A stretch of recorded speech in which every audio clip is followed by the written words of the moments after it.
In this video, we're going to define what we mean by a unit in an integral domain, and we're going to look at some examples. So to get started, we're going to let D be an integral domain. And let's clean up my handwriting there. And we're going to let little a be any element of D, with a not being equal to 0.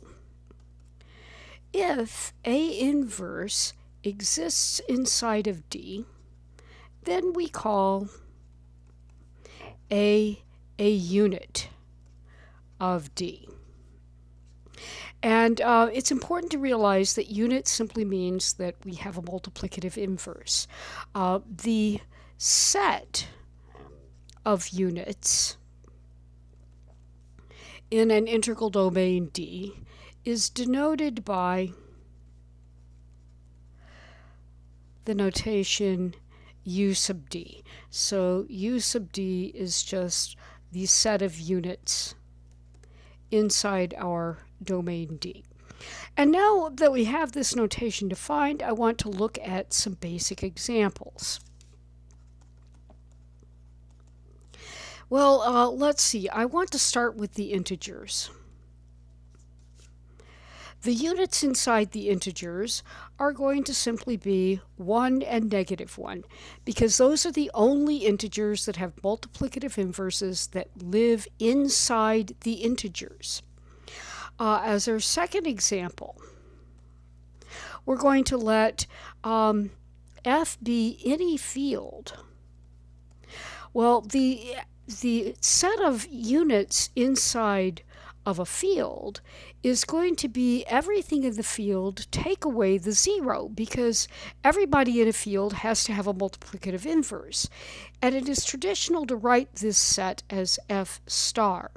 So for fields, the set of units is just the multiplicative, it's the multiplicative group of the field, but more technically you can think of it as just, it's everybody outside of 0. Let's look at some other examples. For our next example, let's look at letting R be the ring of Gaussian integers. Now this is an integral domain, and I want to look at the set of units in this ring. Well, certainly we're going to have 1 and we're going to have -1. We're also going to have I and minus I, and that's because I times minus I by the law of signs is going to be minus I squared, and that's going to be a minus 1, which of course is positive 1. So I and minus I are multiplicative inverses. But it turns out those are the only 4 units in the ring of Gaussian integers, and it's important to see why. If I start with a Gaussian integer, then I can also think of that as an element of the complex numbers. And in the complex numbers, the multiplicative inverse of a plus bi is going to be 1 over a plus bi. But in order to get that written as a complex number, we multiply and divide by a minus bi. And when we do, we wind up getting that the multiplicative inverse of a plus bi can be written as a over a squared plus b squared minus b over a squared plus b squared times I. And it turns out that this particular number and this particular number, these numbers are in Z. They are integers if and only if a squared plus b squared is going to be equal to 1, and that happens if and only if a is equal to plus or minus 1 and b is equal to 0, or a is equal to 0 and b is equal to plus or minus 1. Well, in this particular case here, we're going to wind up getting these two numbers. And in this particular case here, we're going to wind up getting I and minus I. So that's why the set of units is exactly equal to this particular set and this particular for the ring of Gaussian integers. Well, let's move on to yet another example from a familiar ring. Let's see, let me go back to my regular color. Let's let R be the ring of integers localized at, let's say 2. And this, of course, is the set of A over B's such that A and B are integers. And when A over B is inside lowest terms, the GCD of B and 2 is going to have to be equal to 1. In other words, this localized ring can be thought of as A over B, where the B is an odd integer and A is just any integer. Well, what would the units in this ring look like?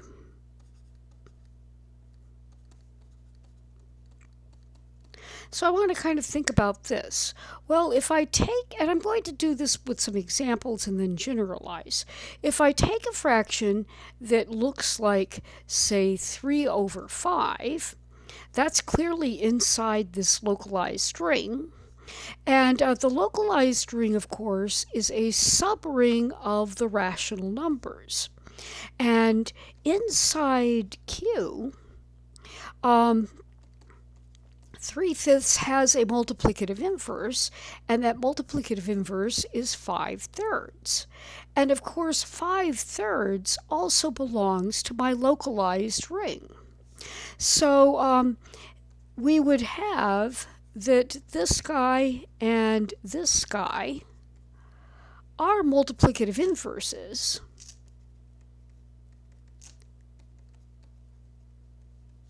Inside my localized ring.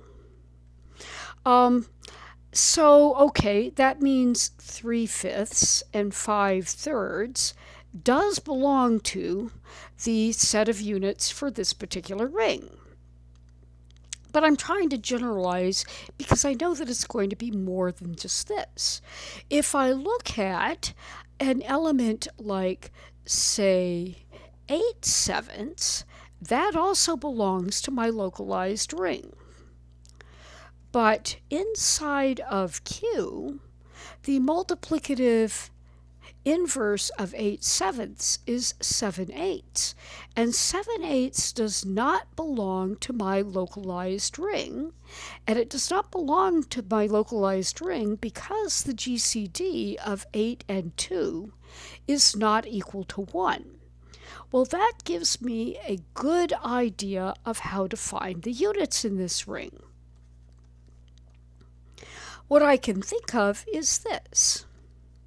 If I have a fraction inside my localized ring, and the top of that fraction is odd, then I know that A over B and B over A both belong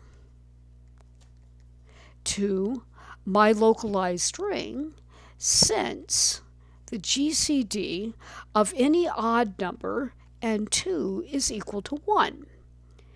And so that's enough to say that the set of units inside this ring, so the set of units for my localized ring Z localized at 2, is going to be the set of fractions that look like A over B, where A and B are both odd integers.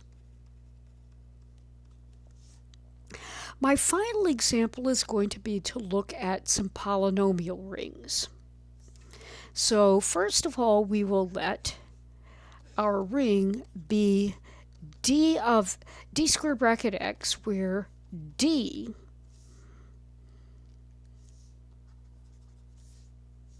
let's clean up my English there. where D is any integral domain? Well, then the units inside this ring of polynomials is just going to turn out to be the set of units inside the domain D. And here's why. Well, the main thing I want to notice is that x belongs to this polynomial ring, but x inverse does not belong to the polynomial ring because x inverse has a negative power of x up here. So negative power of x implies this is not a polynomial. And so consequently, any expression involving an x, so any expression with an x in it can't have a multiplicative inverse. So in other words, if my polynomial has degree greater than or equal to 1, in other words, it has an x somewhere in it, then the polynomial does not have an inverse inside of our current domain. So what that means is that only constant polynomials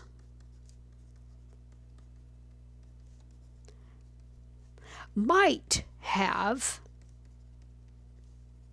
multiplicative inverses inside my ring of polynomials. So let's now let p of x be identically equal to the constant c.